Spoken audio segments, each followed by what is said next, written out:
সিঁদুরটা পড়াতে হবে যাতে নাকে পড়ে, বুঝতে পেরেছি তো যাতে কয়েকটা ফোঁটা নাকে পড়ে, সিঁদুরের কয়েকটা।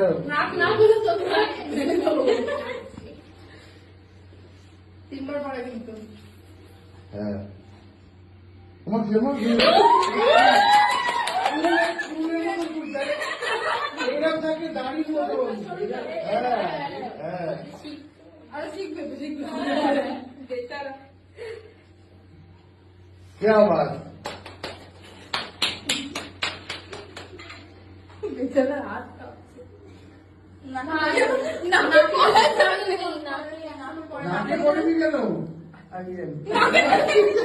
তিনবারই পড়ায় ব্যাস ব্যাস, তুই নিজে টাচ করে দে না হ্যাঁ ব্যাস, তাহলে তো